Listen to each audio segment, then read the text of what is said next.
Hey guys, tonight we begin with something a little less philosophical, but no less fascinating. The food served in Wild West saloons.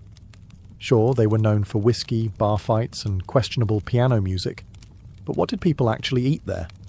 Was it all beans and bacon? Or were there surprises hiding behind those swinging doors? So before you get comfortable, take a moment to like the video and subscribe, but only if you genuinely enjoy what I do here. And let me know in the comments where you're tuning in from and what time it is for you. It's always fascinating to see who's joining us from around the world. Now, dim the lights, maybe turn on a fan for that soft background hum, and let's ease into tonight's journey together. The first thing that hit you when you walked into a Wild West saloon wasn't the piano music or the sound of someone losing a week's wages at cards. It was the smell. Forget the romanticized scent of sizzling steak and fresh cornbread. The real bouquet was more like a punch in the nostrils, a complex blend of sweaty cowboys, wet tobacco, old beer, damp wood, horses that hadn't bathed in a decade, and, if you were lucky, the faintest hint of something cooking in the back. Some saloons tried to mask it with sawdust on the floor, or pipe smoke thick enough to cause temporary memory loss. Others just embraced it. "You don't come here for the air," barkeeps would say, slapping flies off the counter with a rag that hadn't been cleaned since the Civil War. And yet, somehow, there was always a kitchen. It might have been a hole-in-the-wall fire pit with a pan of beans bubbling over embers. It might have been a grumpy woman in a soot-covered apron stirring mystery stew with a spoon that doubled as a self-defense weapon. But food was being made, somewhere, and if you could smell it through the sweat and the whiskey vapour, you were halfway to dinner. That is, if you could find a seat. Most saloons weren't laid out like modern restaurants. There were no servers, no menus with scripted fonts, just a few splintered tables, some rickety chairs, and one long counter where you could eat, drink, argue, or all three in rapid succession.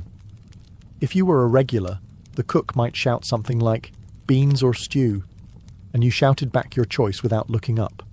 If you were new in town, they'd stare you down, trying to guess whether you were going to pay, or pass out before the plate hit the table. And that's what made saloon dining so special. It wasn't about taste. It was about survival. You ate what they had, not what you wanted.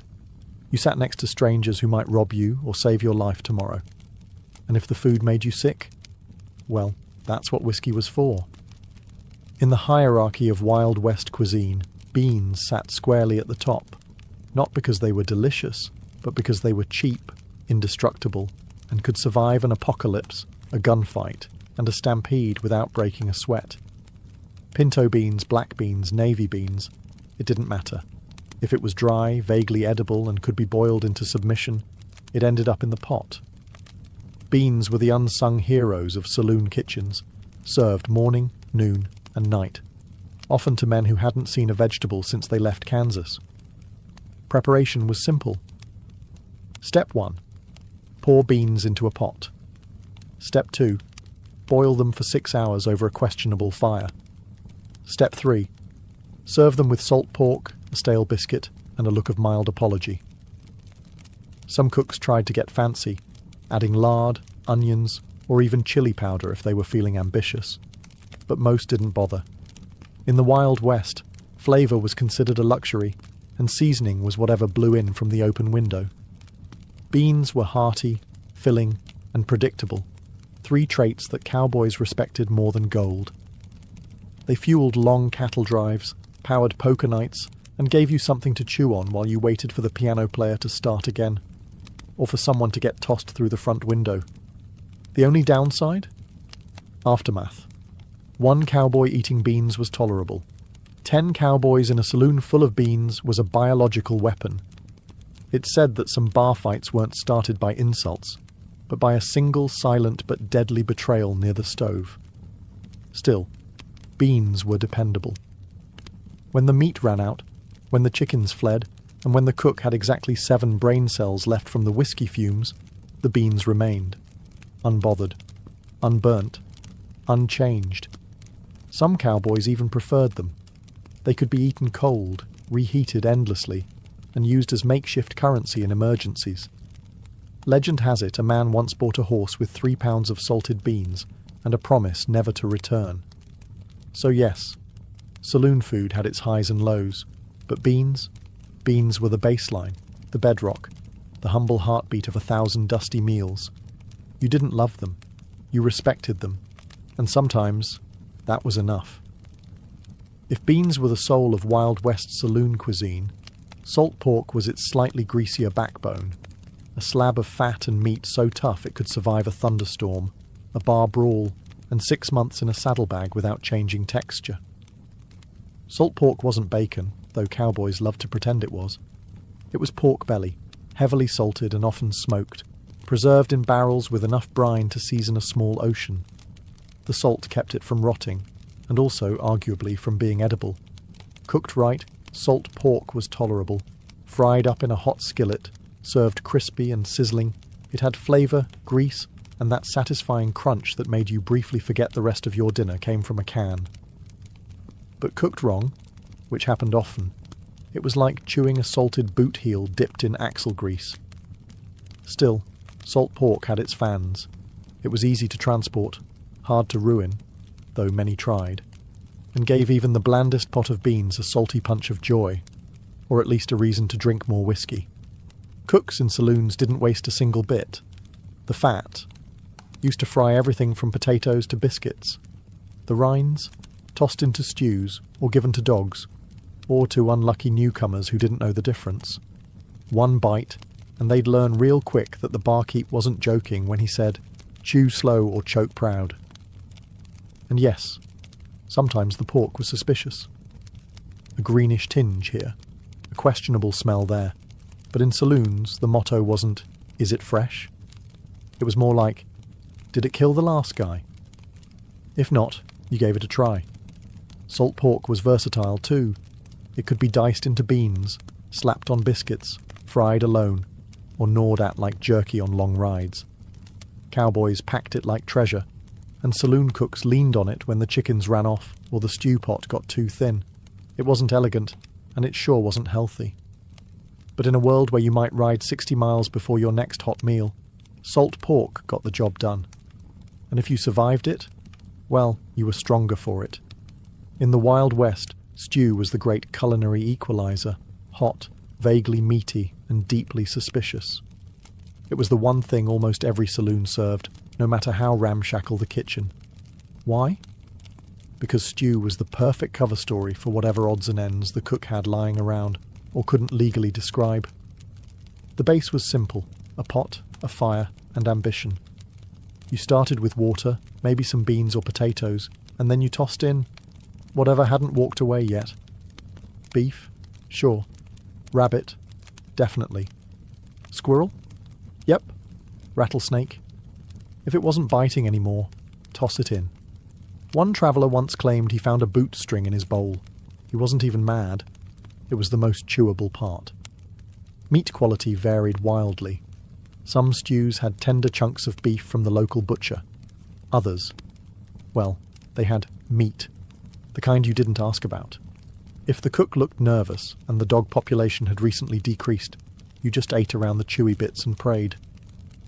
Vegetables, when available, were usually boiled into oblivion. Carrots became orange smudges.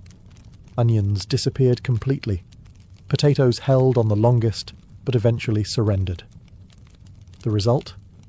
A bubbling brown-grey slurry that smelled way better than it looked and tasted better than you'd expect, assuming enough salt. Spices were a luxury. Most stew got its kick from whatever was on the cook's hands or knife. If you got black pepper, you were in a fancy place. If you got chili powder, congratulations.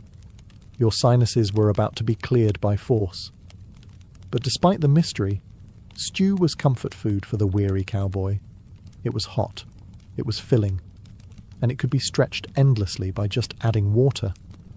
One pot might feed a dozen men, or be reheated 3 days in a row until it developed the consistency and personality of old glue. You didn't eat stew because it was delicious. You ate it because it was there, because it was warm, and because nothing else in town was edible, unless you liked chewing tobacco and regret. Just remember, never ask what's in it. Because in the Wild West, ignorance wasn't just bliss, it was dinner. Not every cowboy could afford a steak, but nearly every saloon had something bread-like to soak up the stew. That something usually came in one of two forms: soft, flaky biscuits that were heavenly when fresh, or hardtack, which was basically bread's undead cousin. Let's start with the biscuits. When done right, which was rare but magical, they were warm, buttery, and flaky enough to convince a man he'd stumbled into a proper kitchen. Cooks who could make good biscuits were local legends. Some claimed their secret was lard, others swore by buttermilk. A few probably just had lucky hands and low standards. These biscuits were best served alongside beans or stew, used to mop up whatever broth hadn't burned your tongue. They were often made in cast-iron pans, baked over open flames, and served with a suspicious chunk of butter or a splash of molasses if the place was fancy. And then there was hardtack, a slab of flour and water, baked until it could survive nuclear winter. Originally made for soldiers and sailors, it found its way west thanks to one simple fact: it never went bad. It also barely qualified as food. Eating hardtack required strategy. First, you'd inspect it for weevils, which wasn't a deal-breaker, just an added crunch. Then you'd soak it in stew, coffee or whiskey until it softened. This could take anywhere from 10 minutes to 2 presidential terms. Even after soaking, chewing hardtack was a commitment. You didn't just eat it, you grappled with it. Dentists probably made good money off cowboys who challenged a piece and lost. But here's the thing. Both biscuits and hardtack served their purpose. They were cheap. They were portable. They filled you up. And in a world where calories mattered more than cuisine, that was enough. So if you strolled into a dusty saloon and saw a plate of steaming biscuits, you counted your blessings. If they handed you a hardtack puck the size of your palm, well, at least it came with a story, and maybe a chipped tooth. If you think modern coffee is strong, try cowboy coffee. A brew so potent it didn't just wake you up, it stared back and dared you to blink. Coffee in the Wild West was less about taste and more about survival. It wasn't roasted by origin, filtered through fancy gadgets, or topped with oat milk foam art. It was ground roughly, or not at all, dumped into a kettle, and boiled until the liquid turned black and sentient. The standard recipe went like this. Take water from whatever source you had, hopefully not downstream from the horses. Throw in a handful of coffee grounds, measured by instinct and aggression. Boil it. Hard. Don't strain it. Don't question it. Just pour and pray. The result? A thick, dark concoction that smelled like burnt dreams and tasted like vengeance. It wasn't uncommon for the last sip to contain more grounds than liquid, which meant cowboys got both caffeine and fibre in one heroic gulp. And yet, they loved it. Coffee kept you warm on cold desert mornings. It kept you awake through night watches. It masked hangovers and helped digest questionable stew. It was fuel, comfort, and punishment, all in one tin cup. Saloons didn't always serve coffee unless they had a kitchen, but if they did, it came out boiling hot, probably old, and strong enough to strip paint. One cowboy described it as like drinking a kick from a mule, but you miss it when it's gone. Fancy folk might have added sugar or canned milk if available. Everyone else just grimaced and powered through. And if a saloon had been reheating the same pot all day, you'd get the boldest brew known to man, thick as tar and twice as resentful. It's worth noting that some cooks reused old grounds to stretch the pot. This economy method led to coffee that tasted like disappointment and regret, but it still counted. Because in the Wild West, you didn't drink coffee for pleasure. You drank it to feel alive, and stay that way.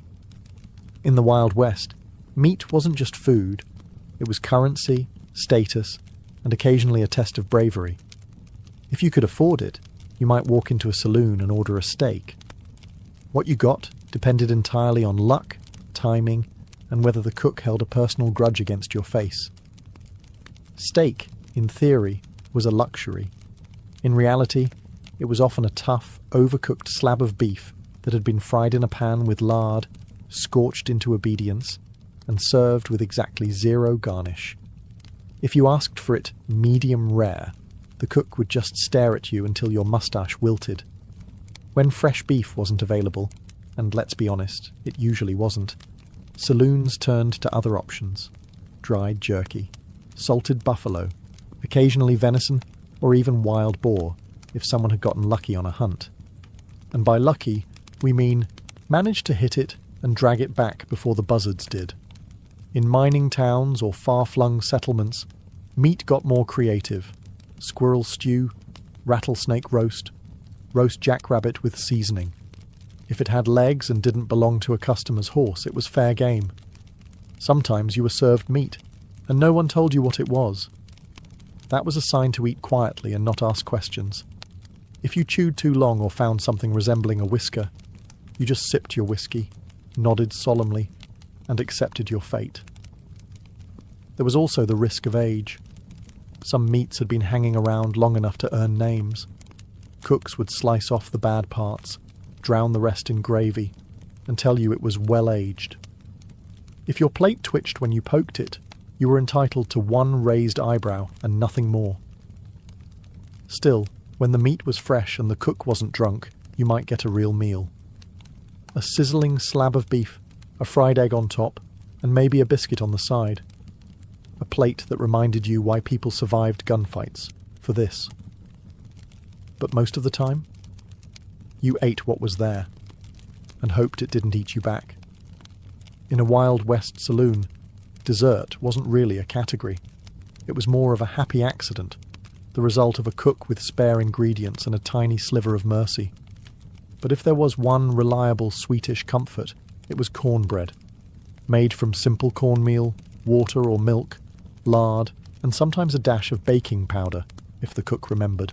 Cornbread was the Swiss Army knife of the frontier menu. It could be baked in pans, fried in skillets, or even dropped by spoonfuls into boiling stew if someone was in a hurry, or lazy. Alone, cornbread was dry, crumbly, slightly sweet, depending on who made it, and always best served fresh, which meant it was almost never fresh. More often, you'd get a wedge that had been sitting near the stove since sunrise, hardened like a miner's conscience. But here's where the magic happened. Molasses. A dark, sticky, syrupy miracle that turned dry cornbread into something just shy of glorious. It was the cowboy's frosting, the outlaw's drizzle, the lonely gambler's last bit of joy before losing everything on a bad hand. Molasses was affordable, kept well in the heat, and masked the sins of even the driest baked goods. If a saloon had a barrel of it, you were in luck. If they warmed it before serving, you were practically eating at a 5-star establishment by frontier standards. Some cooks went a step further, pouring molasses over skillet-fried cornbread and tossing in a pinch of salt or spice. It wasn't quite cake, but it felt like it if you'd been chewing jerky and hardtack all week. Cornbread with molasses became the default dessert. Quick, cheap, filling, and sweet enough to calm your nerves after a rough ride or a close call in the poker room. No icing, no whipped cream, no frills, just grit, grain, and gooey satisfaction. And for many, it was more than enough. Because when your life involved cattle drives, dust storms, and the occasional shootout, dessert didn't need to sparkle. It just needed to remind you that not everything in the West was trying to kill you. If you were lucky enough to stumble into a saloon before noon, preferably sober and not bleeding, you might have been offered eggs and chicken. And if so, you were in the presence of a miracle. Or a trap. Let's start with the eggs. Fresh eggs in the Wild West were gold.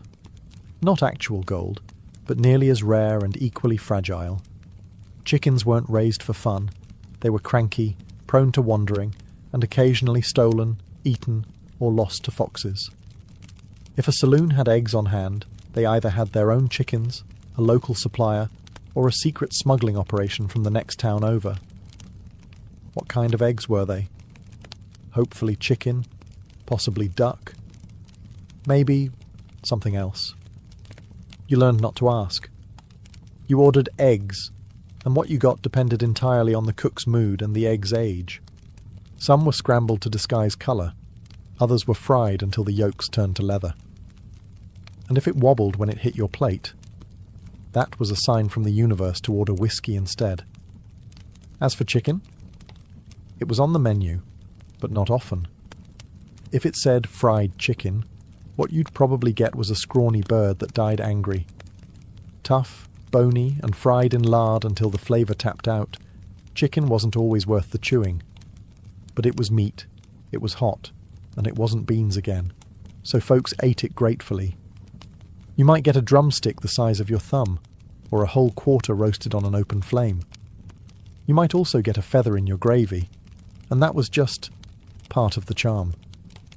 Breakfast offerings of eggs and chicken were a status symbol for saloons. They said, "We have food that didn't come from a can or a barrel." If the eggs were warm and the chicken wasn't dry, you'd tell your buddies for weeks. And if it gave you food poisoning, well, that was just the West reminding you who was in charge. Still, there was something hopeful about ordering eggs. They meant morning, they meant survival, and just maybe, they meant you'd live to drink again by nightfall. In a Wild West saloon, pie was more than just dessert. It was a statement. If you saw a pie sitting on the bar, steam rising, crust golden, scent of apples wafting through the smoke and whiskey, you knew this saloon meant business. You also knew that someone in the kitchen had put in real effort, which was practically a love letter in a land of bean slop and overcooked pork. Now, don't get ahead of yourself. Pie in the Wild West wasn't a perfect lattice-topped pastry with farm-fresh fruit. It was a rough, rustic affair, uneven crusts, fillings made from canned or dried fruit, and usually served lukewarm at best. Whipped cream, not unless a cow followed you into town. The most common varieties were apple, peach, or berry. Berry being a flexible category that sometimes included raisins or things that only vaguely resembled berries. If the cook had a sweet tooth, you might get a dash of cinnamon. If not, you got crust, sugar, and optimism. Still, pie was a rare treat. Most cowboys hadn't seen one since they left home, and saloons knew that offering pie gave them a competitive edge.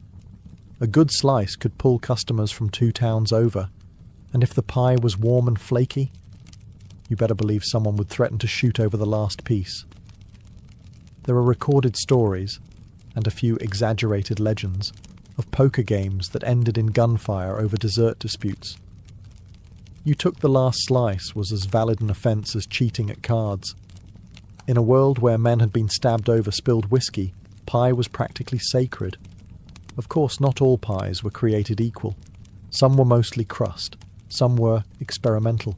Some had fillings that hinted at being fruit once, in a previous life.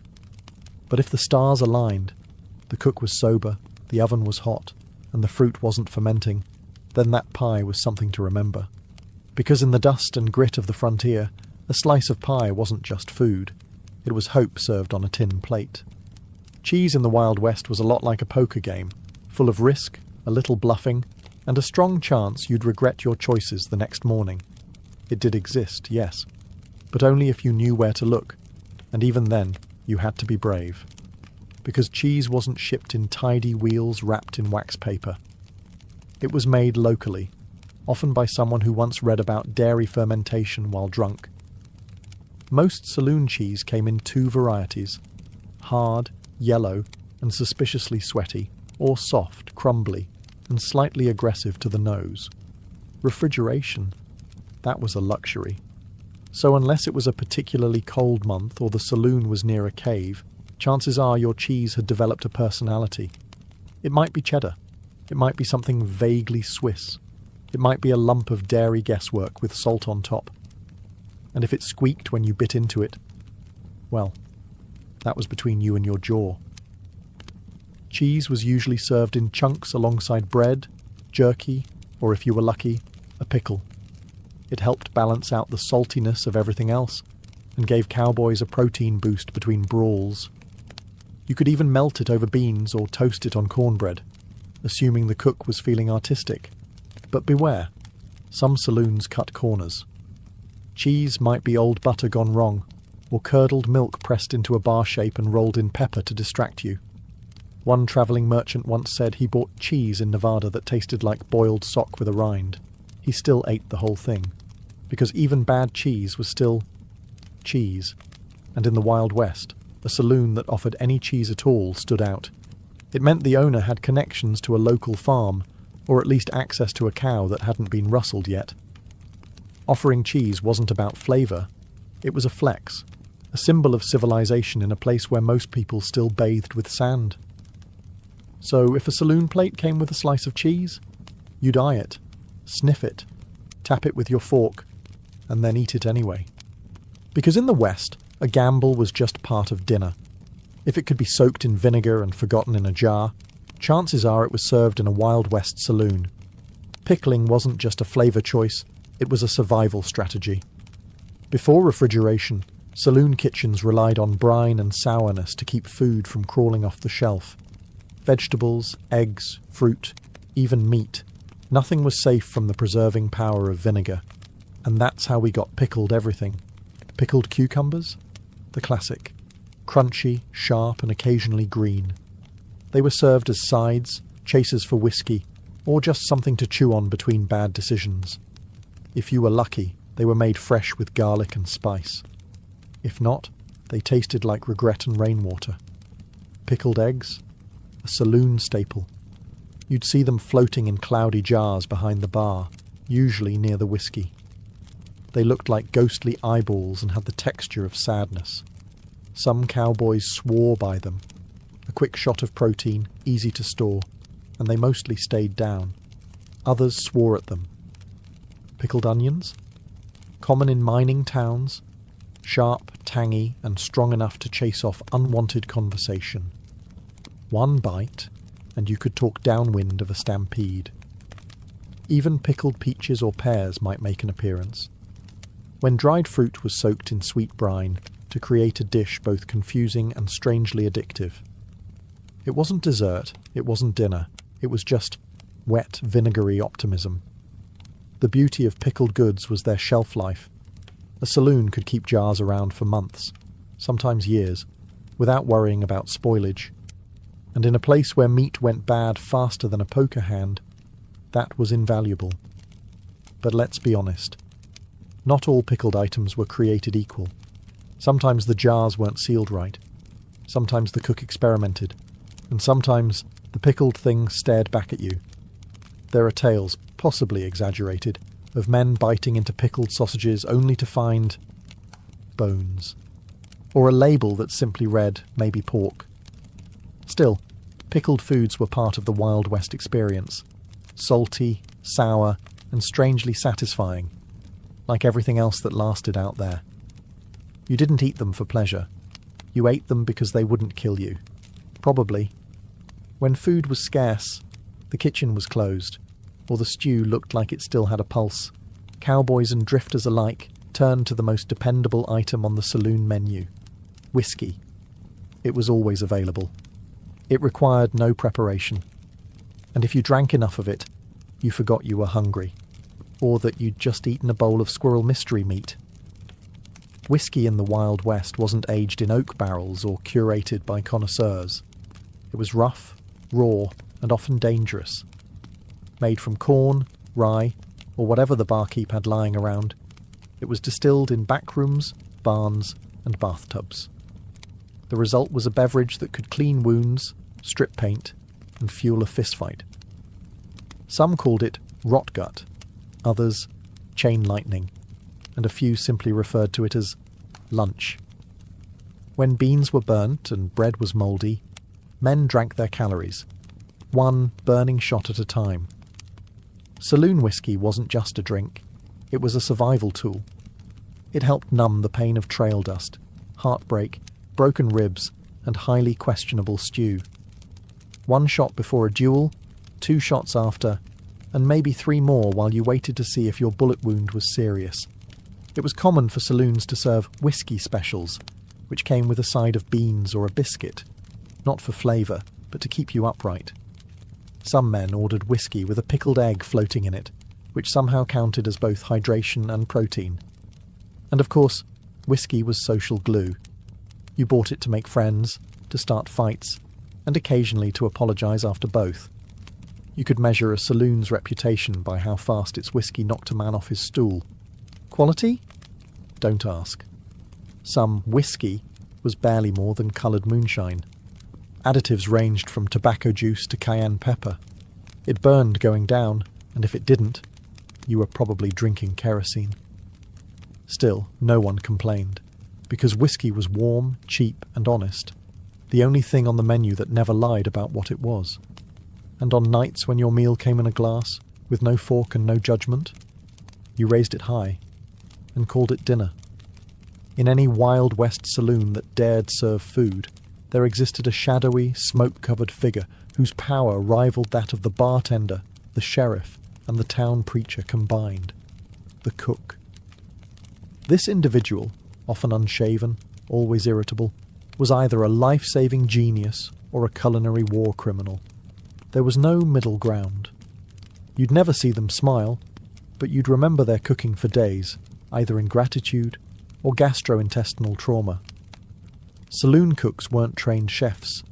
They were usually ex-miners, ex-cons, or ex-somethings who knew how to build a fire and weren't afraid of questionable meat. Their kitchen. A fire pit, a dented stove, and a single cast-iron pan that hadn't been washed since the gold rush. And yet, somehow, they fed entire saloons. On a good day, they'd whip up a pot of chili that could bring a man to tears. In a good way.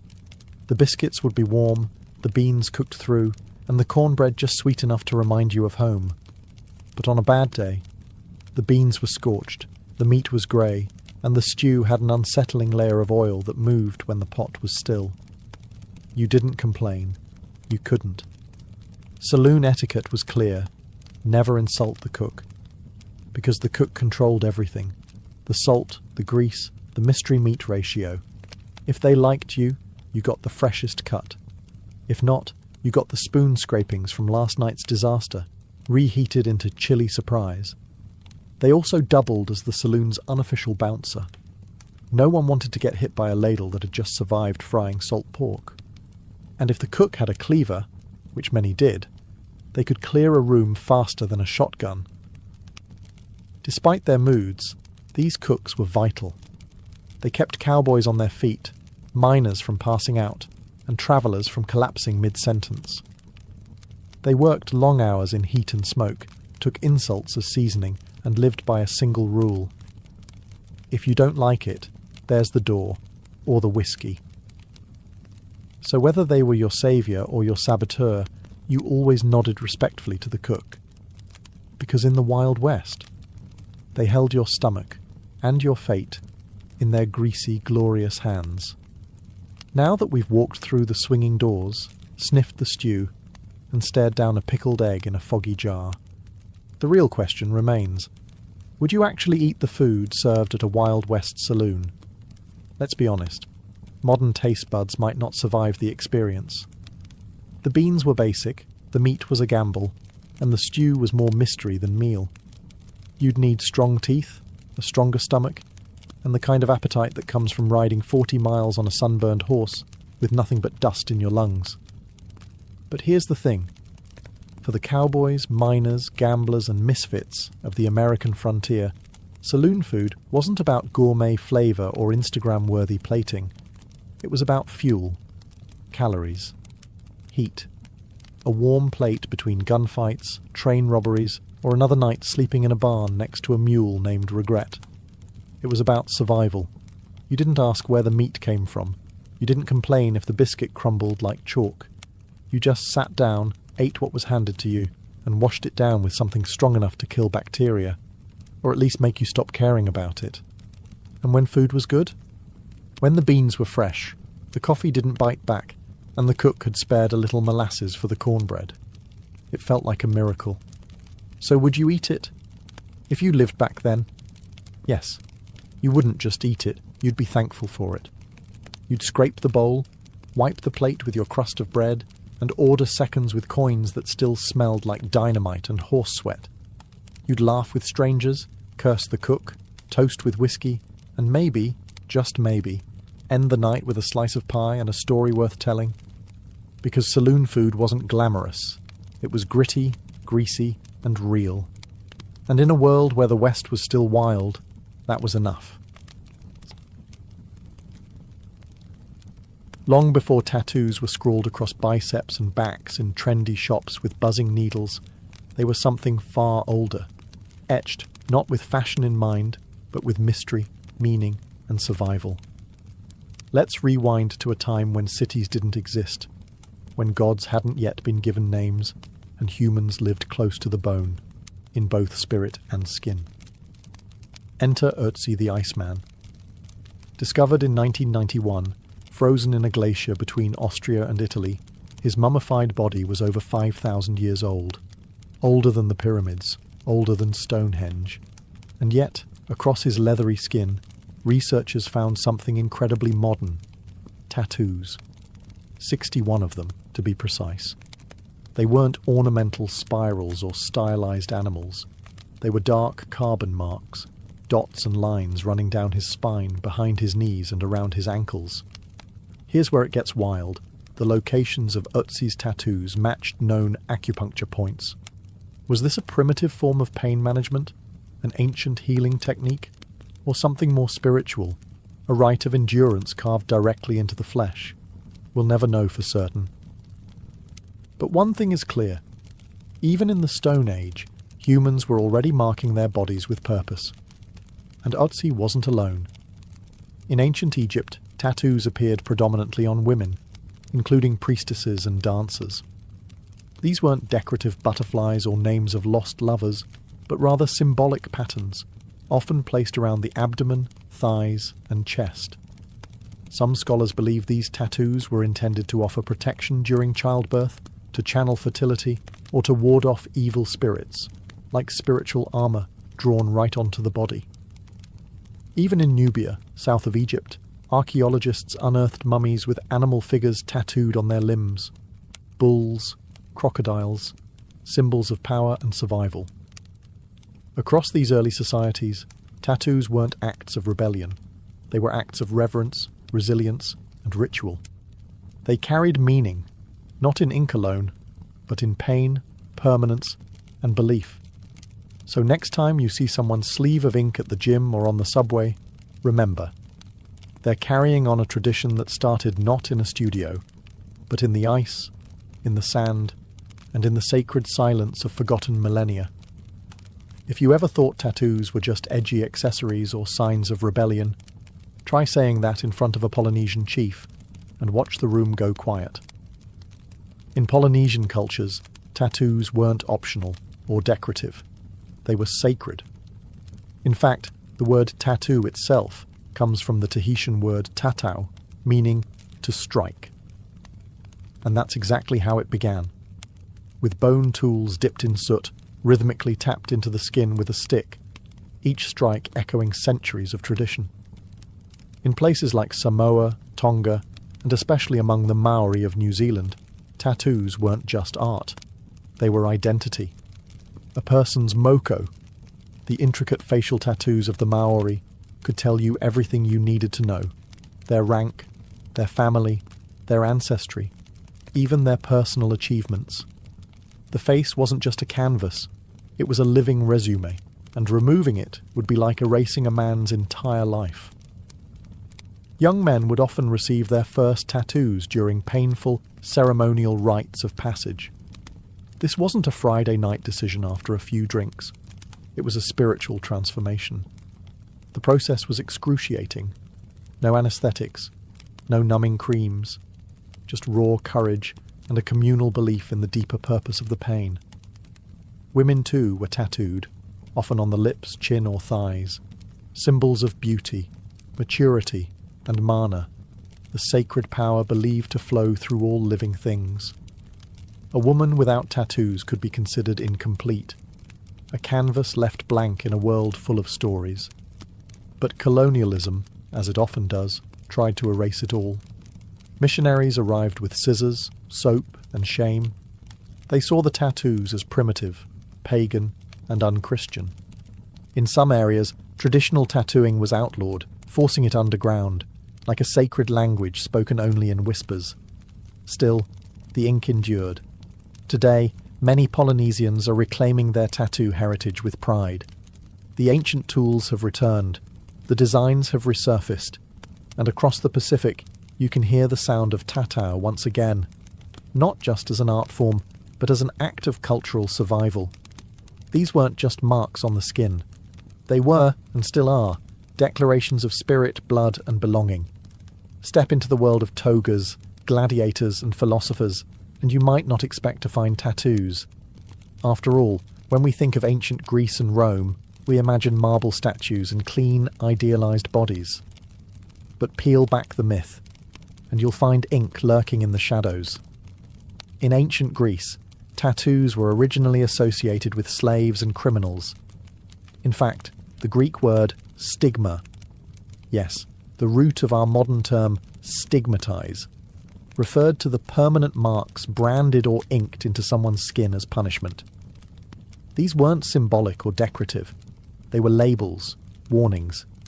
If you were a runaway slave or a captured enemy, your captor might tattoo your forehead with a message like, "Stop me, I ran away," a permanent scarlet letter etched into the skin. The Romans, pragmatic as ever, borrowed this idea and took it further.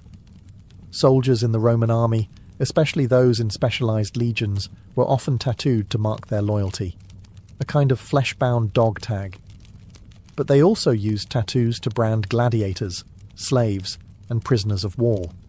It wasn't about identity, it was about ownership. There's a darker twist here. The early Christians, persecuted by Roman authorities, were sometimes tattooed as a form of humiliation, but centuries later, Christians would reclaim the practice.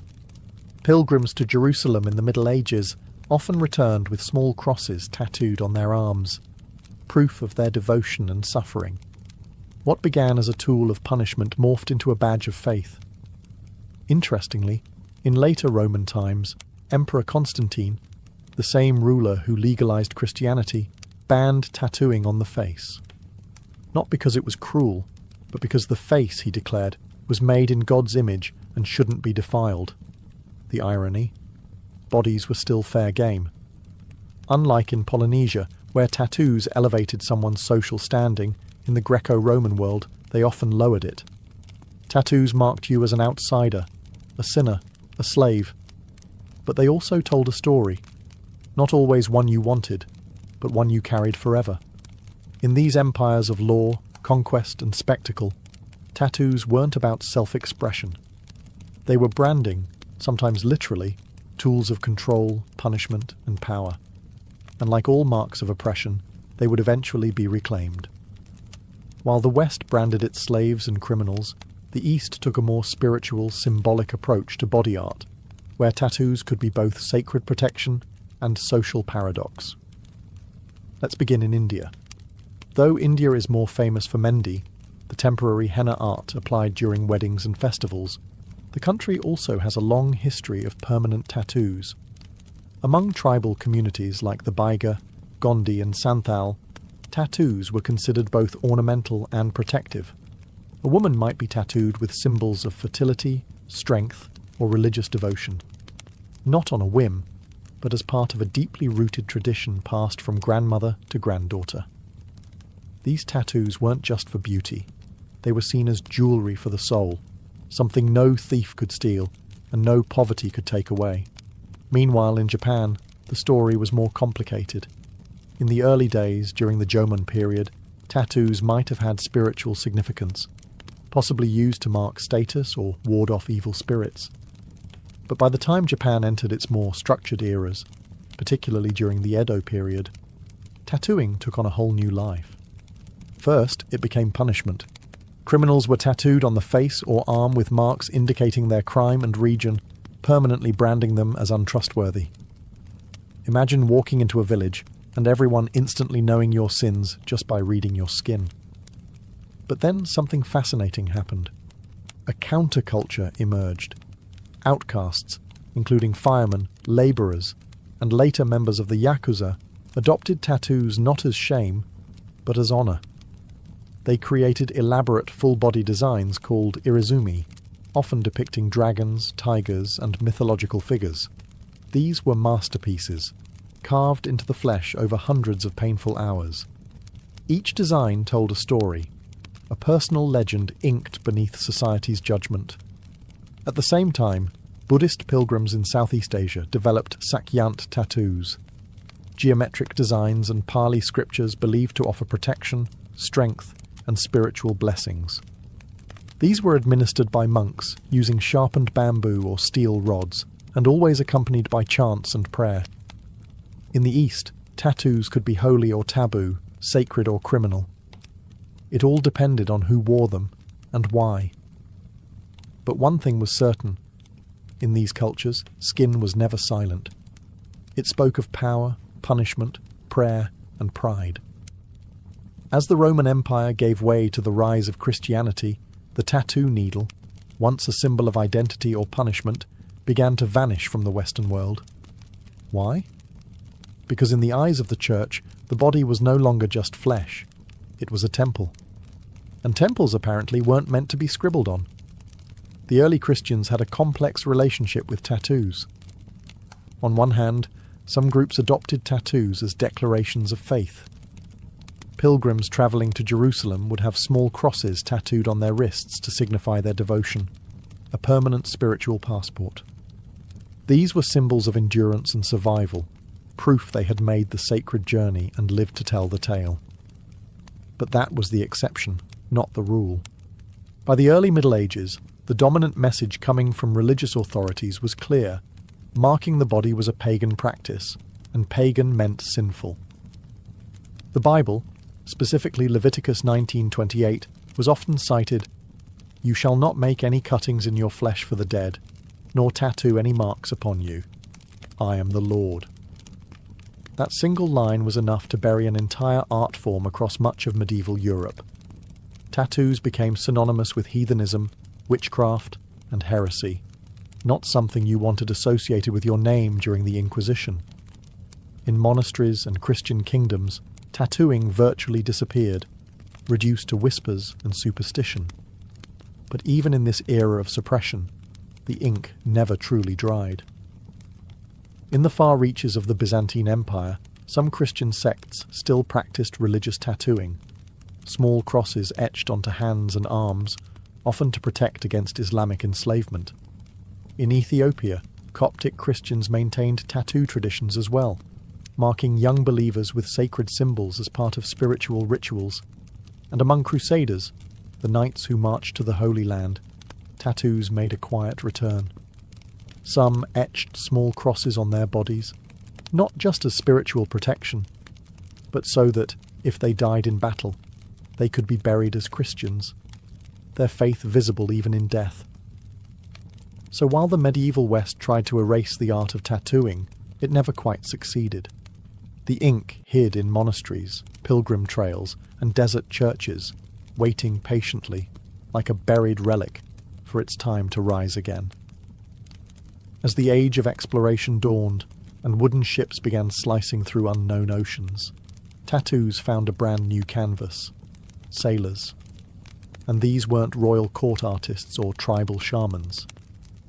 These were rough men, calloused by salt and superstition, who began decorating their bodies with anchors, mermaids, and crucifixes.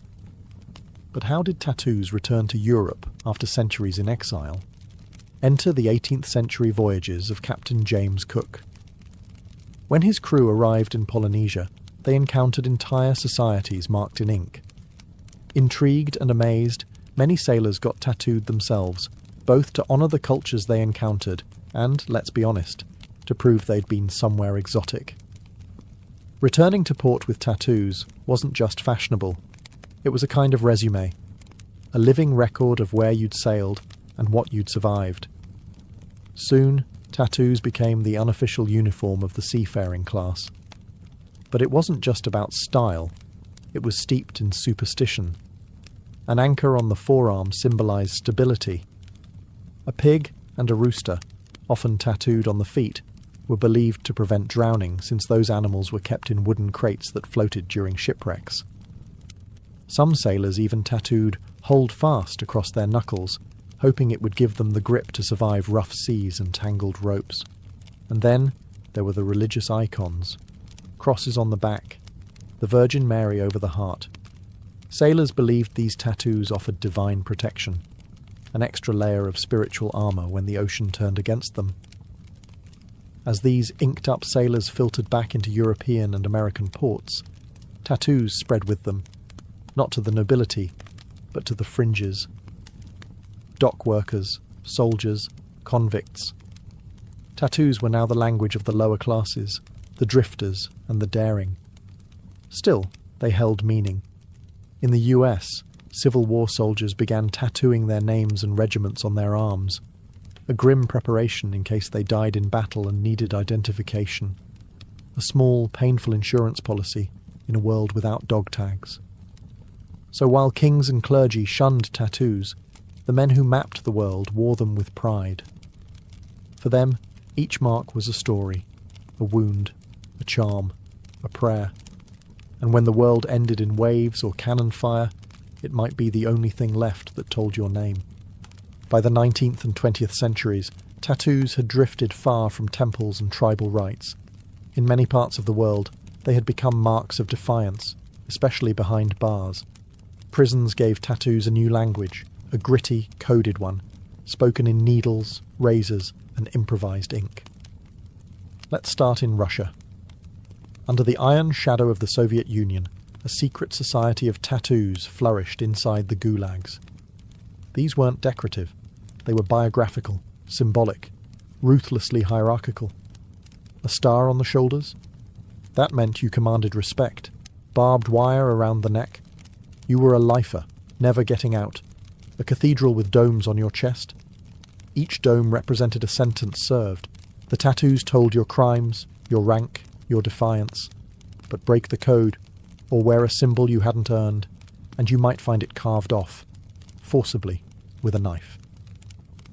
In Japan, the Yakuza transformed the art of irizumi, once a punishment, into a badge of honour.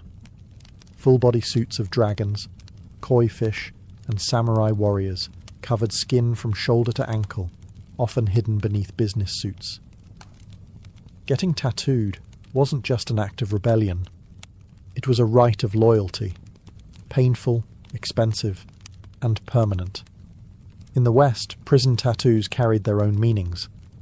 In American jails, a teardrop beneath the eye might signal that you've committed murder, or, in some cases, lost someone close. Cobwebs on the elbows could symbolize long sentences, dots on the knuckles, numbers, acronyms, entire identities rewritten in ink, hidden from guards but clear to anyone fluent in the language. These tattoos were often done with smuggled sewing needles, paper clips, and pens melted into ink. There was no glamour here, just pain and symbolism. For many inmates, it was less about art and more about identity. Proof that you belonged, or a warning that you didn't. Outside prison walls, these tattoos carried a heavy stigma. They marked you as dangerous, untouchable, beyond redemption. But for the men and women who wore them, the ink was often the only constant, the only part of themselves they owned in a system built to strip everything else away. Tattoos in prison weren't fashion, they were survival. By the time the 20th century hit full stride, tattoos had gone from sacred symbols and outlaw code to mainstream rebellion. If the church once saw tattoos as marks of sin, modern society started to see them as symbols of freedom, and occasionally of a very specific kind of cool. In the early 1900s, you could still catch tattooed performers in circus sideshows, tattooed ladies, and illustrated men who charged admission to show off their fully inked skin. People gasped. They stared. It was taboo wrapped in spectacle. But something began to shift around the middle of the century. Soldiers returning from World War II brought back simple tattoos. Anchors, eagles, hearts with Mom scrawled inside, as personal emblems of pain, patriotism, or survival. These tattoos weren't for show. They were keepsakes, burned into the skin as reminders of the things they'd seen and the brothers they'd lost. Then came the counterculture. In the 1960s and 70s, tattoos began breaking out of their blue-collar roots and onto the bodies of rock stars, bikers, and beat poets. Janis Joplin had a bracelet tattooed on her wrist. The Hells Angels wore ink like a badge of honour. The act of getting a tattoo, still a bit frowned upon by polite society, became an act of rebellion. A way to say, I don't care what you think. And tattoo parlours? They were no longer hidden dens in seedy alleyways. They started to go legit. Artists like Lyle Tuttle, who famously inked Cher and the Rolling Stones, turned the needle into a brush. Suddenly, tattoos weren't just symbols. They were statements. Personal, political, powerful. But the stigma didn't vanish overnight. Even into the 1990s and early 2000s, having visible tattoos could keep you from getting hired. No visible tattoos was printed right into many job applications. Ink still whispered of crime, deviance or recklessness, especially for women whose tattooed bodies were policed more harshly. And yet, the tide was turning. Tattoo TV shows emerged. Celebrities embraced full sleeves. Tattoo conventions popped up everywhere. The art form was no longer a subculture. It was culture. From rebellion to runway, tattoos had finally re-entered the mainstream. But they never forgot their roots. In a world where everything from our voices to our memories lives in the cloud, you'd think something as analogue as a tattoo might be left behind. But instead, tattoos have entered a renaissance, not just surviving the digital age, but evolving with it. Today, tattoos are more than ink and skin. They're powered by apps, augmented by tech, and designed with machines that would make 19th century sailors weep. Some artists now use AI to generate hyper-detailed designs. Others work with machines that print ink with surgical precision. And then there's the rise of smart tattoos, experimental patches embedded with sensors, capable of tracking vitals, controlling devices, or even lighting up with LED ink. It's not science fiction. It's already being tested in labs. But even without the tech, tattoos are booming. What was once taboo is now celebrated across professions, genders, and cultures. Doctors have full sleeves. Teachers wear wristbands of ink. CEOs stroll into boardrooms with elaborate back pieces hidden beneath suits. Social media has democratized the art form. A tattoo in Seoul can go viral in Seattle. Artists build global audiences overnight, and customers can book a session with the tap of a phone. And yet, the meaning behind tattoos hasn't disappeared. If anything, it's become more personal. People now tattoo sound waves of loved ones' voices, coordinates of where they met their partners, portraits of pets, constellations from their child's birth night, quotes in forgotten languages, etched forever to remember, to heal, to belong. Cultural tattooing is resurging too. Indigenous communities from the Arctic to the Andes are reviving ancestral designs, reclaiming identity through skin. What was once suppressed is now proudly worn, a walking act of remembrance.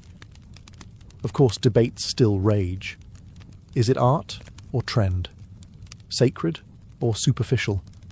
Can you truly own your story if it's filtered through algorithms and likes? But maybe that's the point. Tattoos have always lived in that grey area, between pain and beauty, permanence and transformation. They are both primal and futuristic, a whisper from the past and a declaration for tomorrow.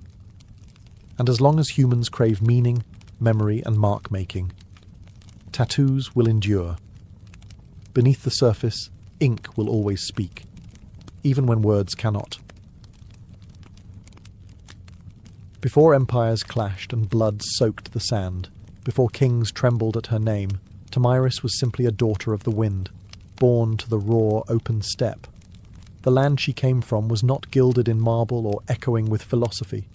It was brutal, free, and endlessly vast. This was the world of the Massagetae, fierce nomadic horse archers who rode like spirits of the plains, their lives shaped by survival, honour, and war. We know little of Tomyris's childhood, but we can imagine the rhythm of it. She would have learned to ride before she could run, to shoot before she could speak in full sentences. Among the Massagetae, Girls were not caged in tents or veiled by silence. They trained beside the boys, rode with the warriors, and grew up with iron in their blood. To lead, one had to bleed. And Tomyris, even as a young woman, bled for her people. Her tribe worshipped the sun and sky, lived off their herds, and buried their dead with weapons, ready for battle in the afterlife. They had no cities, no golden temples, but they had pride. And when enemies approached, they met them not with prayers, but with arrows. Tomyris likely came to power after the death of her husband, who may have ruled the tribe before her. But what's certain is that when the moment came, she didn't inherit leadership. She seized it. In a time when most women were considered property, Tomyris commanded an army. She negotiated with kings. She dared to speak as an equal. And if they didn't listen, she made them. She was more than a queen. She was Shahmat, the steppes' checkmate, a war chief in bronze and leather who would soon face the greatest empire on earth. But power, especially for a woman, never comes without consequence. As Tomyris began to solidify her rule, whispers grew louder. Across the mountains to the south, a king was watching. His name was Cyrus the Great, and he wanted more. The stage was set. The steppe wind howled. And Tomyris, daughter of warriors, would soon ride into legend. While Tomyris reigned over the open steppes, far to the south, a different kind of power was rising. Structured, imperial, relentless. Cyrus the Great, founder of the Achaemenid Empire, had already conquered Lydia in the west and Babylon in the south. His banners flew over deserts, mountains and cities where languages changed every few days' ride. But Cyrus wasn't done. He was a builder of empires, and every builder eventually eyes the horizon. To Cyrus, the Massagetæ were a threat wrapped in opportunity. They weren't rich in gold or cities, but they controlled the northeastern frontier, and that meant access to key lands, resources and trade routes.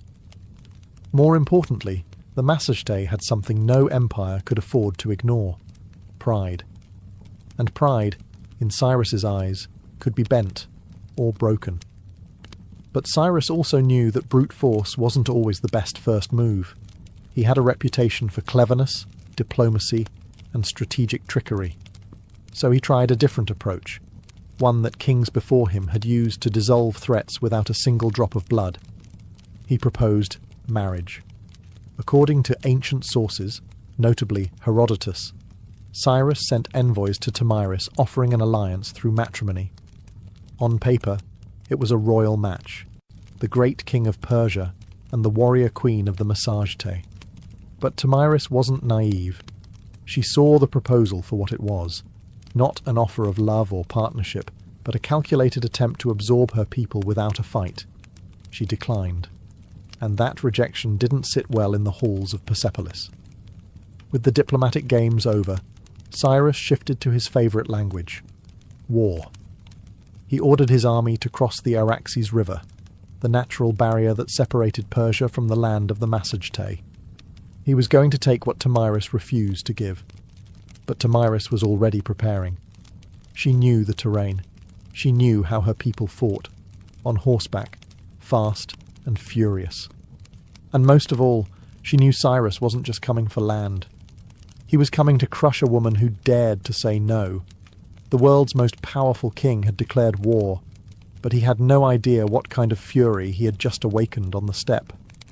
Cyrus the Great, master strategist and seasoned conqueror, believed he could outwit Tomyris. He had faced kings, crushed cities, and subdued nations. To him, the Massagetæ were little more than wild nomads with fast horses and no cities to defend. He didn't realize he was stepping into the path of someone just as cunning and far more furious. Tomyris had warned him. After rejecting his marriage offer, she sent a clear message: cross the Araxes River, and you will regret it. But Cyrus crossed anyway, building a bridge of boats to carry his army into Massagetæ land.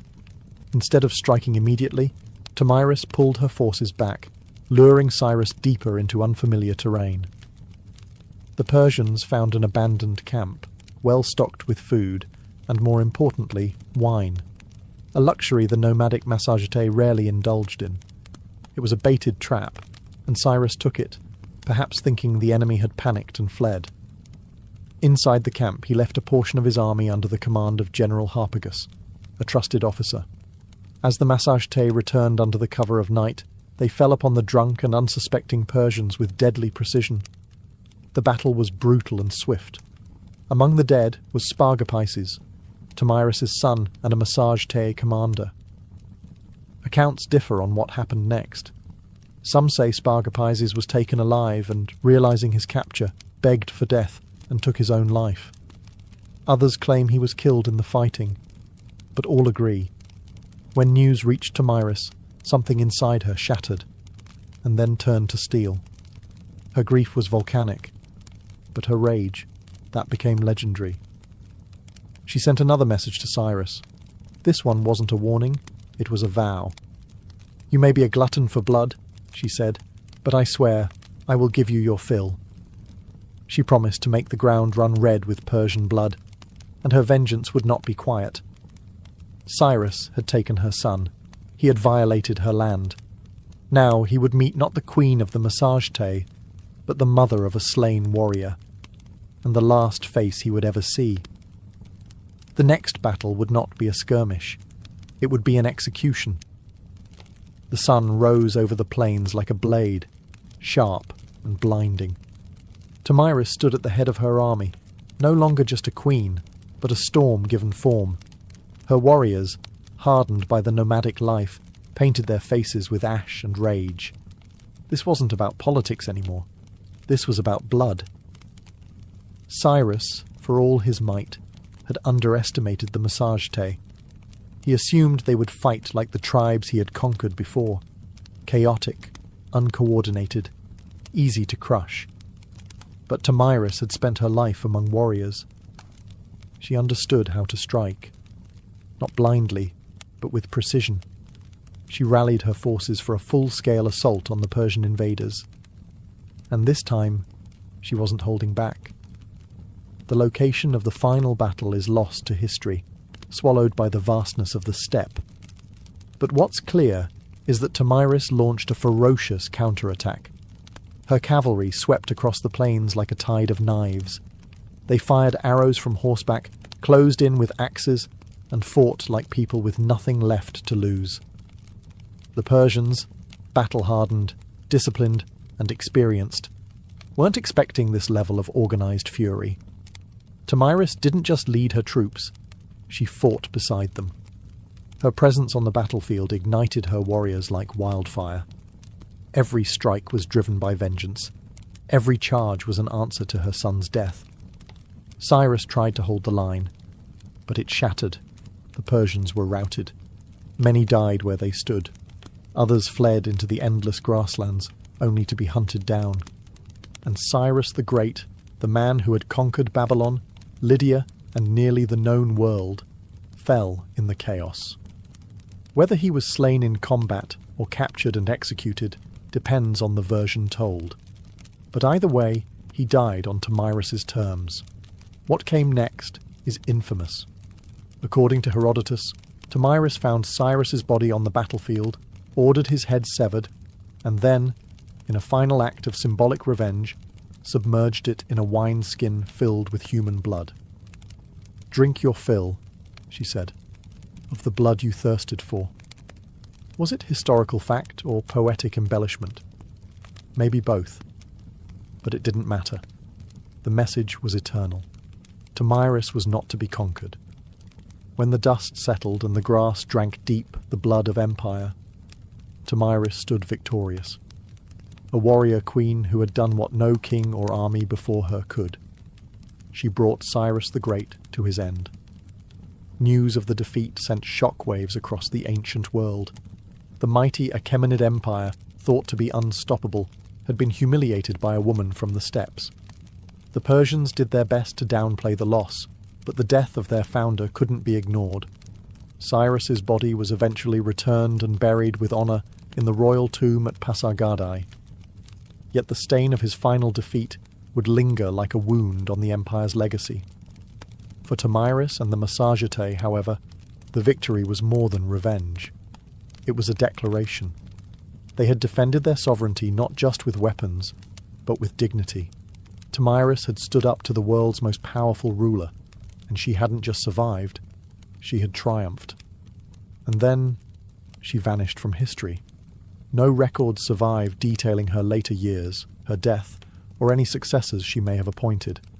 It's as if, after taking her vengeance, Tomyris simply rode back into the horizon and allowed the wind to carry her legend forward.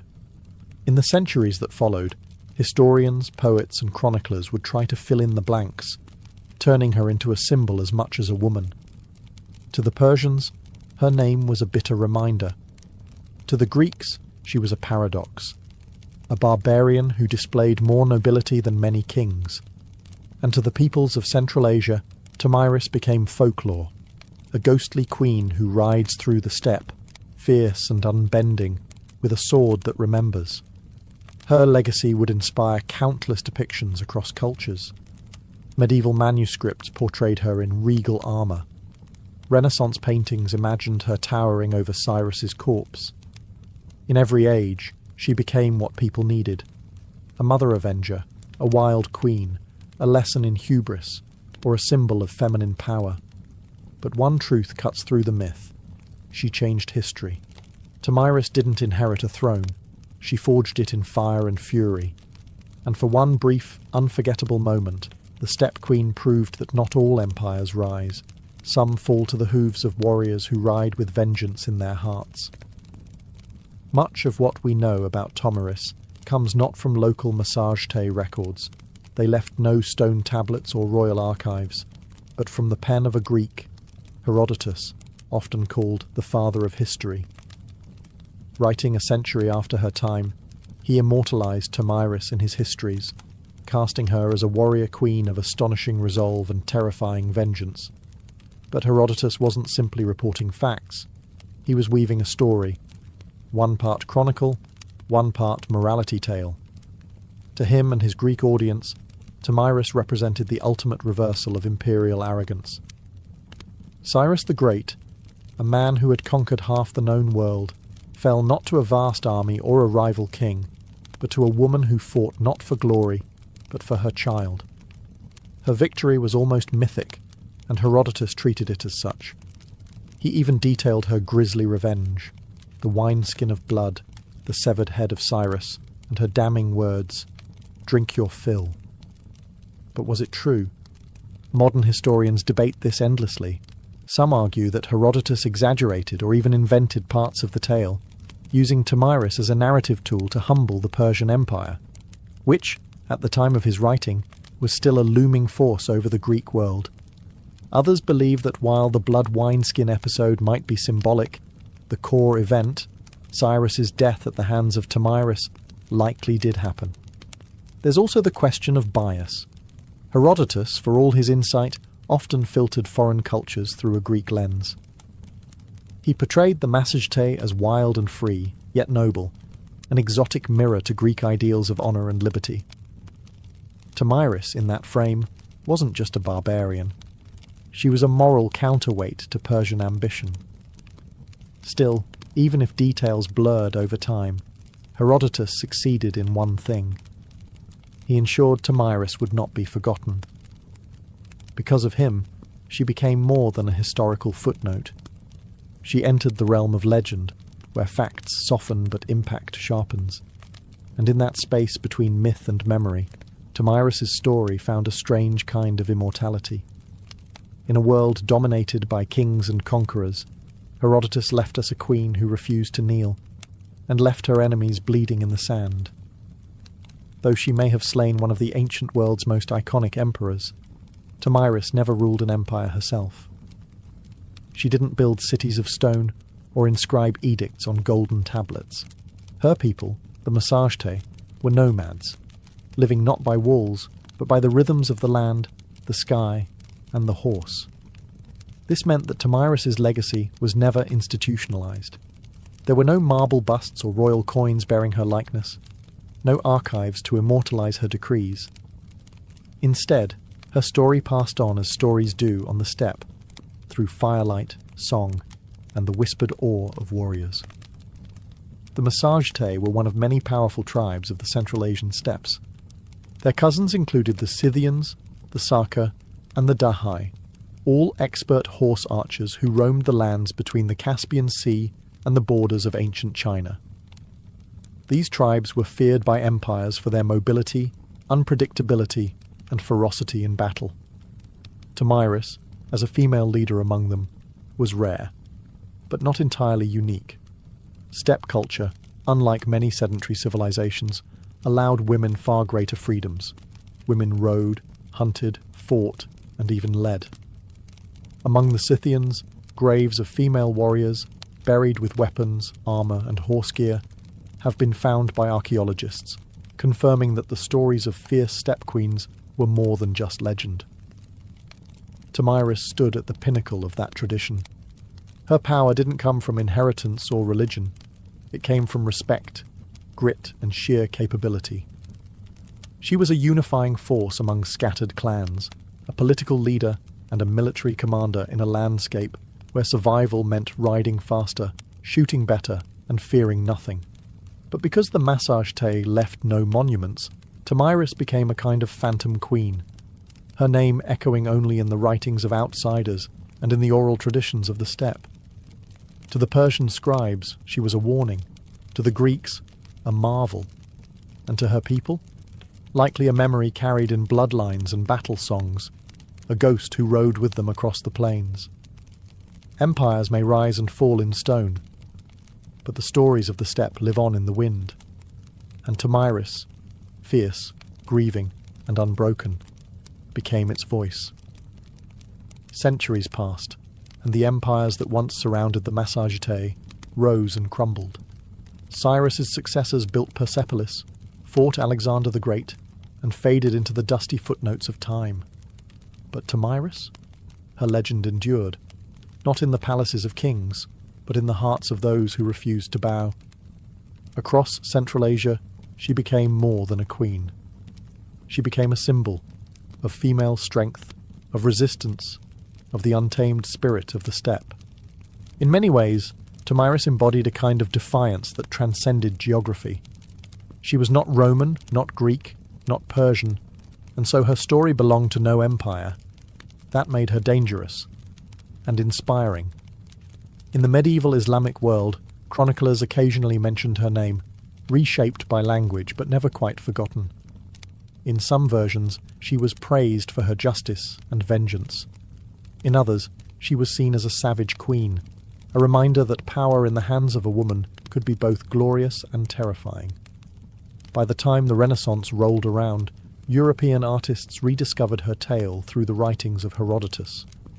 Painters depicted her in elaborate armour, standing triumphantly over Cyrus's lifeless body. In one dramatic painting, she holds his severed head aloft like a trophy, blood-soaked and victorious. It was theatrical, yes, but also political. These artists were fascinated by the idea of a woman who didn't just survive in a man's world, she won. In the 19th and 20th centuries, Tomyris became a nationalist icon in regions like Kazakhstan, Uzbekistan, and Turkmenistan. Poets and educators reclaimed her as a historical heroine, proof that the roots of Central Asian identity were fierce, proud, and deeply feminine. Her name appeared in textbooks, statues, and even military ceremonies. A woman who had once ruled on horseback with a bow in hand was now riding once more, through memory and myth, through rebellion and pride. In a world that still wrestles with the idea of powerful women, Tomyris remains a challenge. She wasn't perfect, saintly, or tame. She was decisive, brutal when necessary, compassionate only to those who deserved it. She was resistance in human form, and the blood of empire on her hands was a crown she wore without apology. History tends to favour the builders of monuments, the writers of laws, the kings who carved their names into stone. Tomyris did none of these. She left no empire behind, no palace to excavate, no royal seal to decipher. And yet, her name still lives. Not because she ruled forever, but because she refused to be erased. She stands as a contradiction to how history often remembers women, not as helpmates or footnotes, but as forces of destiny. Tomyris didn't beg for recognition. She took it with blood and fire. She didn't ride behind a king. She rode against one, and won. Her story is retold in classrooms from Central Asia to Europe, not simply because she killed Cyrus the Great, but because she dared to defy him. She wasn't defending an empire. She was defending freedom, a freedom that rode on the backs of horses, that hunted with hawks, that slept under the stars. A freedom that could not be neatly drawn on a map. Today, her statues rise from Kazakhstan's capital cities, and her face adorns coins and textbooks. To modern Central Asians, she is a mother of nations, a link to a pre-Islamic, pre-Soviet, proudly nomadic past, a reminder that their identity wasn't born in submission, but in the cry of battle and the gallop of horses. In a world still divided by power, by gender, by memory, Tomyris is a beacon, not just because she killed a great king, but because she taught us something even greater. That dignity is not given, it is seized. That sometimes leadership looks like a mother grieving her son and refusing to let the killer walk away. We often wonder why some names survive while others vanish. Tomyris survived because she was unforgettable. Because in a time when women were expected to disappear into the tents of men, she rose, blade in hand, fury in heart, and carved her story into the flesh of history. Empires fall, statues crumble, but legends ride. And somewhere, in the whispering winds of the steppe, a queen still gallops, unbroken, undefeated, and utterly unforgettable. Long before encryption keys and surveillance cameras, there was a simpler concern. How do I keep my stuff safe from nosy neighbours, wandering animals, and ambitious thieves? As human society shifted from nomadic bands to settled civilizations, possessions accumulated. And with possessions came problems, envy, theft, and the need to secure. The instinct to protect what we value is ancient, primal even. Once humans began storing food, tools, or sacred items in permanent dwellings or temples, they had to find a way to keep others out. But how do you guard something when you can't stand watch forever? The answer: invent a mechanism to do it for you. The earliest known attempt at mechanical security dates back to ancient Egypt, roughly 4,000 years ago. And what's astonishing is not just that they had locks, it's that the basic principle behind their invention still exists today. The Egyptian wooden pin lock was a marvel of early engineering. It used a wooden bolt fitted with a set of holes and wooden pegs. When the correct key, often a large wooden tool with corresponding pins, was inserted, the pegs lifted, allowing the bolt to slide open. Remove the key, and gravity dropped the pins back into place, sealing the door. This wasn't a novelty. These locks were used on storage rooms, tombs, and even temple gates.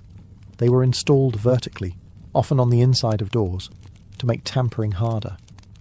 While they may seem primitive by today's standards, the brilliance of these early systems lies in their underlying logic. They weren't merely barriers, they were puzzles. And like all good puzzles, they challenged the uninvited. What's more, these locks reveal something deeper about the people who made them. They didn't just fear theft, they anticipated it. They thought ahead. They invested time and skill in protecting things that mattered. And in doing so, they laid the groundwork for an entire field of human innovation: security. So the next time you lock your front door, remember, you're not just turning a deadbolt. You're continuing a tradition started by ancient hands, driven by a timeless truth. Some things are worth guarding. The Egyptian wooden pin lock wasn't just the world's first known lock. It was also the ancestor of nearly every pin tumbler mechanism used today. Simple, elegant, and surprisingly effective, it served temples, homes, and storage rooms across ancient Egypt for centuries. And it all started with a few pieces of wood, a bit of clever design, and a deep need for privacy. Imagine a large wooden door, not one with hinges like today's, but more like a vertical plank barrier. On the inside of that door sits a wooden bolt that slides horizontally to block the entrance. But embedded within that bolt are several holes, and inside each hole rests a wooden peg. Those pegs drop into slots cut into the door frame itself, preventing the bolt from sliding open. It's locked. Now here's the magic. The key, a large wooden implement resembling a modern toothbrush, has corresponding pegs or pins that match the positions of those in the bolt. Insert the key into the bolt, and the pins inside are pushed up just enough to clear the frame slots.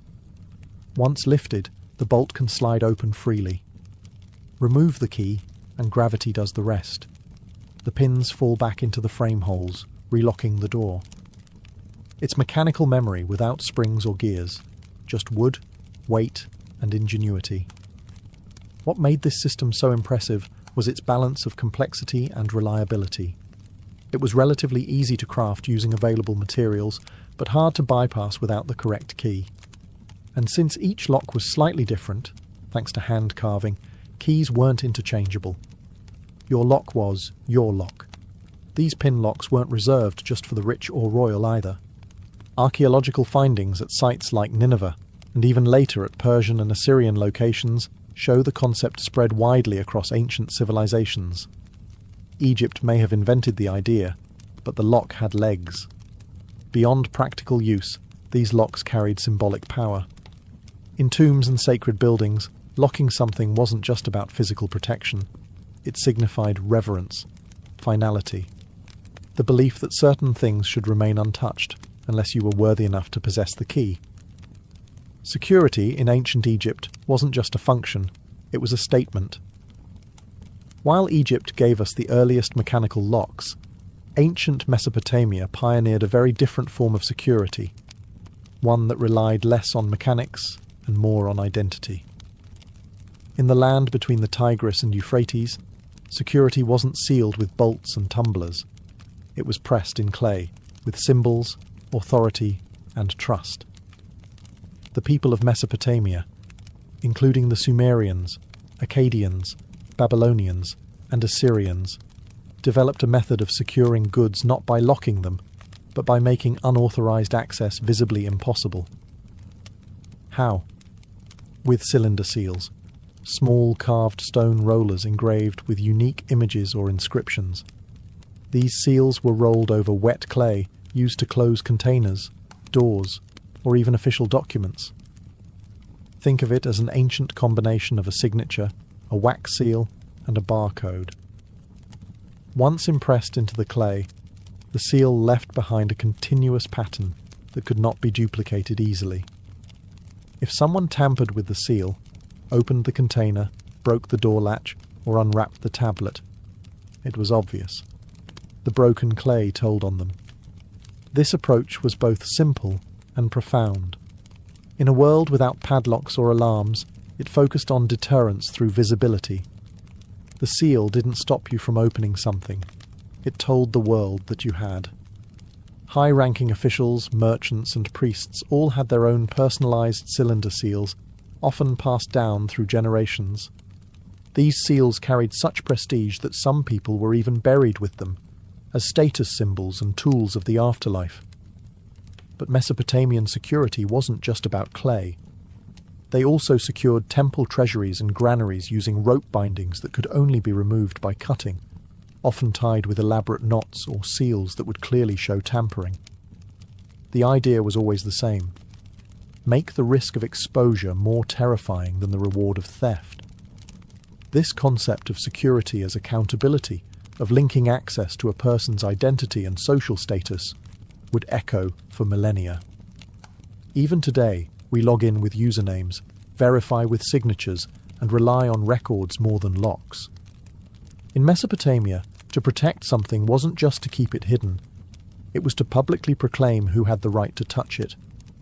As ancient Greek city-states rose in wealth and complexity, so too did their need for personal security. From treasuries in temples to coin-filled storerooms and private homes, the Greeks faced the same age-old challenge. How do you keep things safe, when you can't always be there to guard them. Surprisingly, the Greeks were slower than their Egyptian and Mesopotamian neighbours in developing mechanical locks. Instead, they leaned heavily on trust, social norms, and physical barriers, sometimes reinforced by surprisingly clever, though rudimentary, devices. One such innovation was the bar and pin lock, used mostly for doors and chests. It consisted of a horizontal bar placed across a door on the inside, with a hole through which a key could be inserted from the outside to lift the bar. These keys were often large, flat iron rods, shaped like the letter F or P. They weren't the most discreet. In fact, some were almost as long as a forearm. Carrying one around made it quite obvious that you had something to protect. But Greek keys and locks weren't just functional. They also held cultural significance. Being entrusted with a key symbolized authority and responsibility.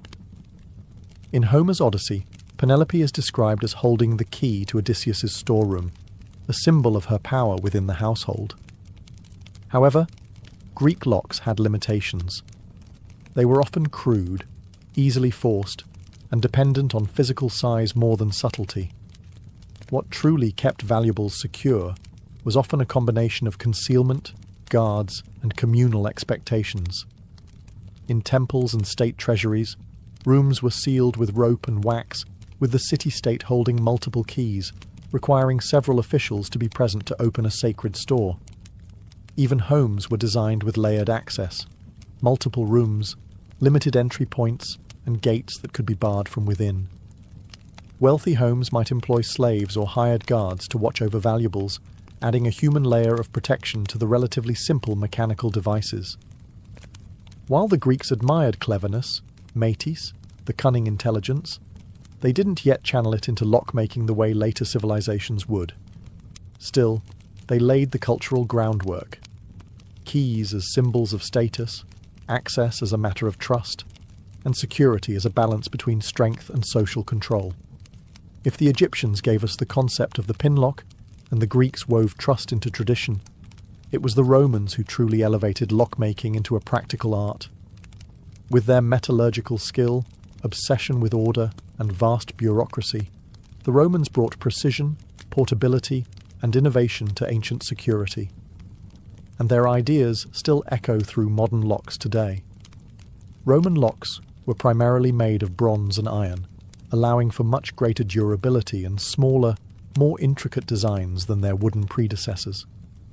They adopted the Egyptian pin-tumbler principle, but miniaturized it, refined it, and in some cases, completely reinvented it. Roman locksmiths created warded locks, which used internal obstacles, or wards, that only allowed a properly shaped key to rotate and unlock the mechanism. This meant that simply inserting any tool wouldn't work. The key had to match the internal layout. Their keys, by the way, were marvels in themselves. Made from iron or bronze, Roman keys came in all sizes, from large, staff-like keys used for city gates to finely crafted ring keys worn on the finger like jewellery. These ring keys didn't just look elegant.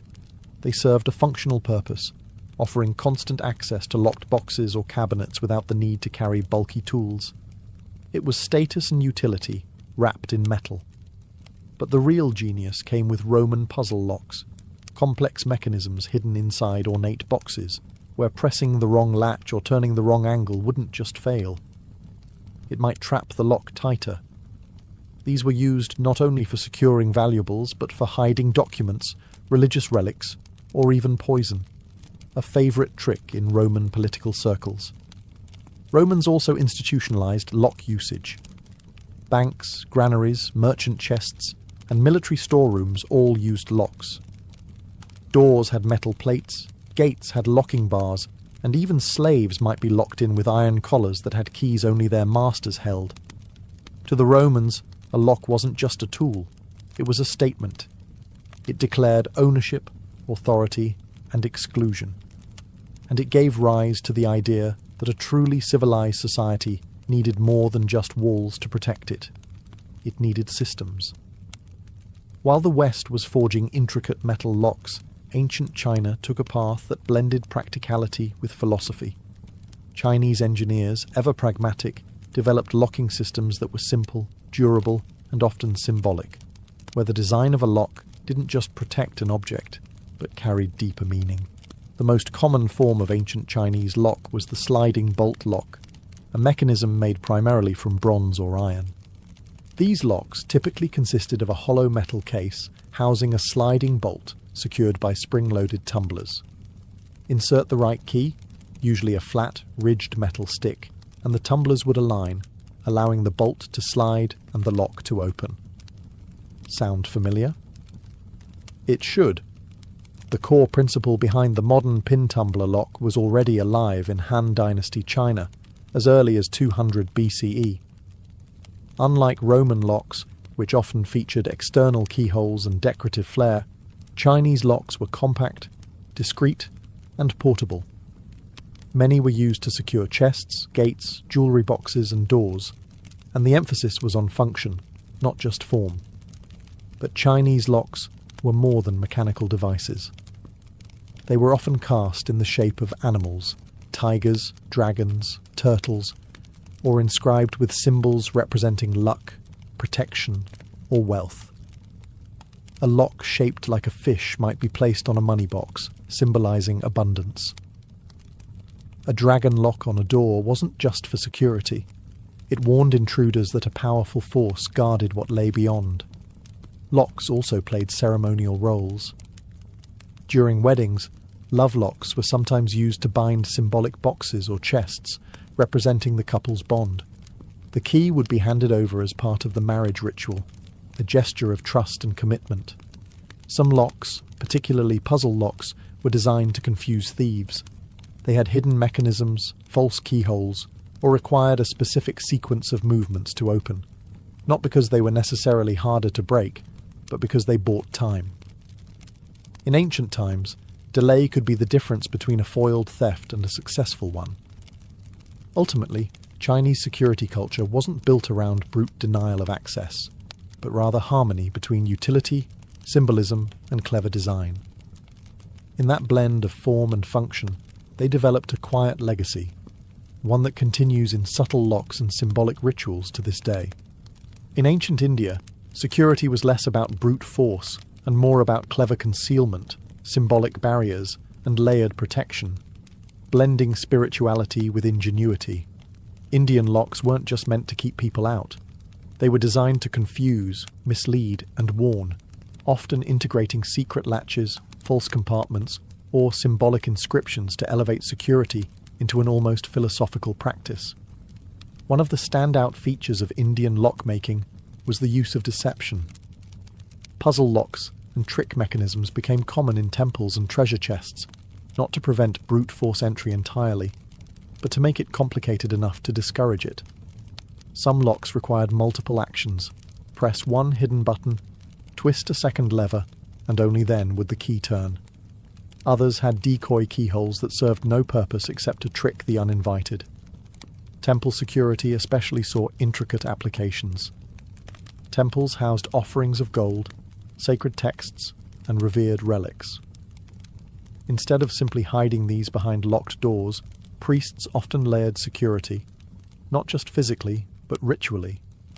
A storage area might be sealed with wax, knotted rope, and a stamped clay emblem, each bearing spiritual weight. Breaking that seal wasn't just a crime, it was considered a sacrilege. Locks themselves were frequently engraved with religious imagery. Elephants, lotus flowers, deities, and protective mantras.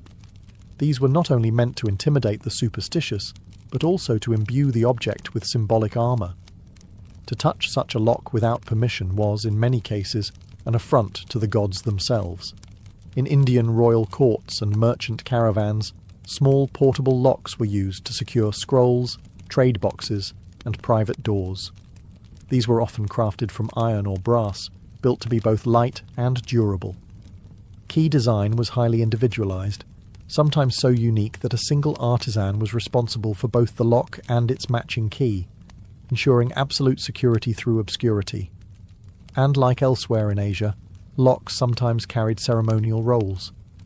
In marriage rituals or inheritance rites, the unlocking of a sealed chest represented not just access to material wealth, but the transfer of trust, legacy, and duty. For ancient India, the best lock didn't merely block.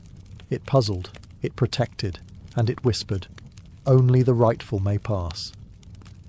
As civilizations grew and trade routes stretched from Rome to China, the need for portable security became urgent. Whether protecting goods in a merchant's caravan or safeguarding a general's war chest, ancient locks had to do more than guard temples or doors. They had to travel. In the ancient world, trade was booming. Silk moved westward from China. Spices flowed from India. Glassware, textiles, coins, and scrolls crisscrossed continents. But with prosperity came risk. Bandits lurked on roads, dishonest porters pilfered goods, and long-distance travel meant that valuables changed hands, often without their owner present. The solution?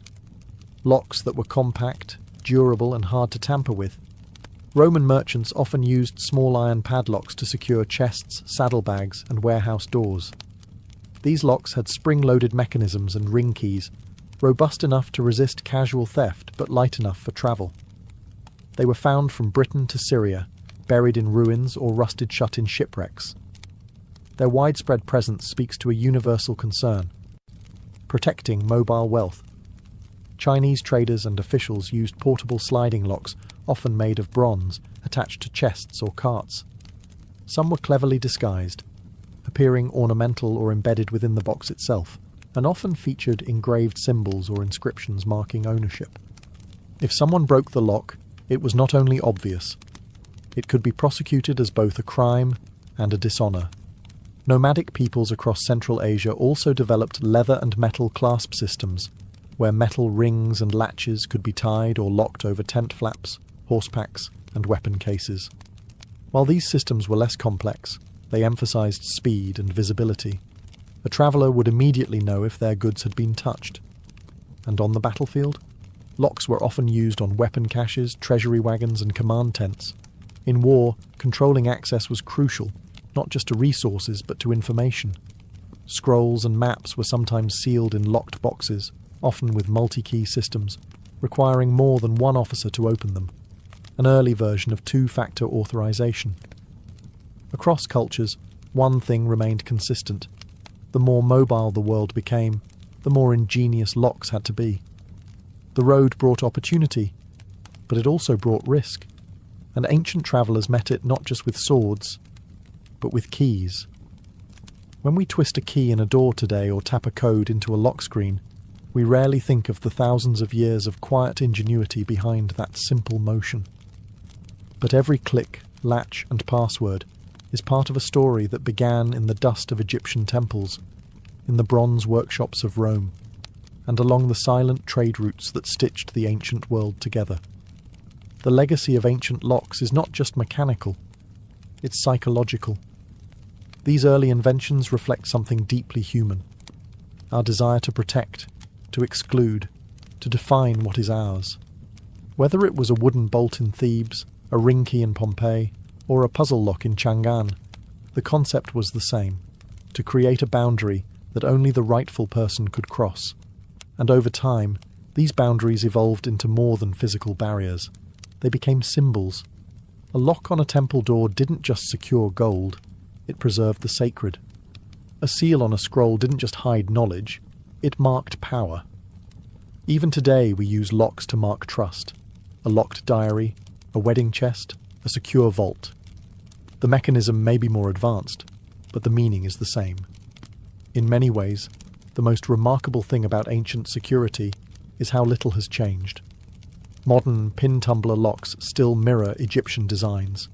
Today's privacy seals, passcodes, and even blockchain security echo ancient ideas: personal access, tamper-proofing, and symbolic control. But there's a philosophical twist, too. Ancient locks were never foolproof.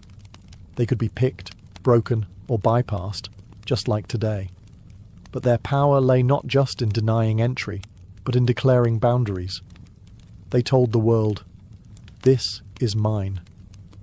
You do not have permission." And that psychological line, more than any mechanical part, is the essence of security. From tombs to trade routes, from temples to homes, locks have always been about more than theft prevention. They're about control, identity, secrecy, and sometimes survival. So the next time you slide a deadbolt or hear a safe click shut, remember, you're not just using a tool. You're continuing a story written by kings, merchants, warriors, and priests, each of them trusting a small piece of technology to hold back the world.